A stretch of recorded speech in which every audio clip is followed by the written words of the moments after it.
Welcome to JC Royal Kitchen. இன்றைக்கி நம்ம கிச்சனில் இந்த வெயிலுக்கு குளு குளுன்னு நம்ம குல்ஃபி செய்ய போகிறோம். இது எப்படி செய்யலாம் அப்படின்னு பார்க்குறதுக்கு முன்னாடி நம்ம சேனலை மறக்காமல் சப்ஸ்கிரைப் பண்ணிக்கோங்க. இப்போ வாங்க வீடியோக்குள்ளே போகலாம். குல்ஃபி செய்கிறதுக்கு 1 லிட்டர் பால் எடுத்துருக்கிறேன். நமக்கு பால் அதிக நேரம் கொதிக்கணும்னு அவசியம் கிடையாது. ஒரு தடவை நமக்கு பொங்கி வந்தாலே போதும். இப்போ பால் நமக்கு நல்லா கொதிச்சு வந்துருச்சு. இது கூட 1 டேபிள் ஸ்பூன் கார்ன்ஃப்ளவர் மாவு நான் தண்ணியில் கரைச்சி வச்சுருக்கேன். இப்போ இதை நம்ம பாலோட சேர்த்துக்கலாம். சேர்த்துட்டு பாலை நல்லா மிக்ஸ் பண்ணி விடுங்க. அடுப்பை சிம்மில் வச்சுருங்க, இல்லைன்னா உங்களுக்கு கட்டி கட்டியாக விழுந்துடும். இப்போ இதை சேர்த்துட்டு நம்ம நல்லா கலந்து விட்டுக்கலாம். கலந்து விட்டுட்டு 4 டேபிள் ஸ்பூன் மில்க் மேட் எடுத்துருக்கிறேன். அதை இது கூட நம்ம ஆட் பண்ணிக்கலாம். மில்க் மேட் சேர்த்தா உங்களுக்கு சாஃப்டாக கிடைக்கும். ஸோ அதுக்காக தான் நம்ம மில்க் மேட் சேர்த்துக்கிறோம். நீங்கள் இல்லைன்னா சுகரே சேர்த்துக்கோங்க, 4 டேபிள் ஸ்பூன். கடைசியாக 2 டேபிள் ஸ்பூன் ரெடிமேட் பாதாம் மில்க் மிக்ஸி சேர்த்துருக்குறேன். நீங்கள் எந்த பிராண்ட் வேணால் யூஸ் பண்ணிக்கோங்க. ரெடிமேடாக வாங்கின பாதாம் மிக்ஸ் தான். இதையும் போட்டு நம்ம மிக்ஸ் பண்ணிவிட்டு கொஞ்சம் நல்லா திக்காக வரட்டும். அது வரைக்கும் நம்ம இதை காய்ச்சிக்கலாம். இப்போ பாருங்கள், பால் ஓரளவுக்கு நமக்கு நல்லா திக்காக வந்துருச்சு.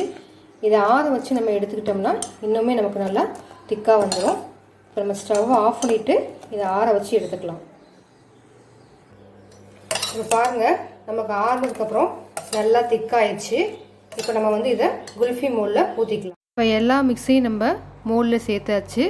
சேர்த்துட்டு நம்ம இதை க்ளோஸ் பண்ணிடலாம். க்ளோஸ் பண்ணிவிட்டு ஃப்ரீசரில் 8 hours அப்படி இல்லைனா ஓவர் நைட் விட்டுட்டிங்கன்னா உங்களுக்கு நல்லா செட் ஆயிரும். உங்களுக்கு சப்போஸ் உங்கள்ட்ட குல்ஃபி மோல்டு இல்லைன்னா இந்த மாதிரி ஒரு சின்ன டம்ளரில் நம்ம ரெடி பண்ணி வச்சுருக்க மிக்ஸை சேர்த்துக்கலாம். சேர்த்துட்டு ஒரு சின்ன பிளாஸ்டிக் கவர் நீங்கள் கட் பண்ணிவிட்டு அந்த டம்ளரை நீங்கள் கவர் பண்ணிக்கோங்க. கவர் பண்ணிவிட்டு ரப்பர் பேண்ட் போட்டு நீங்கள் க்ளோஸ் பண்ணிடுங்க. க்ளோஸ் பண்ணிவிட்டு ஐஸ் ஸ்டிக் வைக்கிறதுக்கு நடுவில் நம்ம ஒரு சின்ன கீரல் போட்டுக்கலாம். சப்போஸ் உங்கள்கிட்ட ஐஸ் ஸ்டிக் இல்லை அப்படின்னா நம்ம வீட்டில் யூஸ் பண்ணுற ஸ்பூனுடைய பின்பகுதி நம்ம அதில் ஸ்டிக்காக யூஸ் பண்ணிக்கலாம். இதையுமே நம்ம ஃப்ரிட்ஜில் வச்சு எடுத்துக்கலாம்.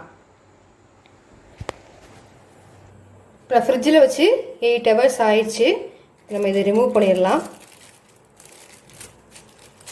ரிமூவ் பண்ணிவிட்டு லைட்டாக தண்ணியில் நீங்கள் டிப் பண்ணிங்கன்னா அந்த சில்னஸ் போயிடும். ஒரு 1 நிமிஷம் வச்சுட்டு நீங்கள் எடுத்துட்டிங்கன்னா உங்களுக்கு பாருங்க எவ்வளோ அழகாக உங்களுக்கு குல்ஃபி வந்திருக்கு. இப்போ பாருங்கள், நம்ம மோல்டில் வச்ச குல்ஃபி நமக்கு ரெடி ஆயிடுச்சு. நீங்களும் உங்கள் வீட்டில் இந்த மாதிரி ட்ரை பண்ணுங்கள்.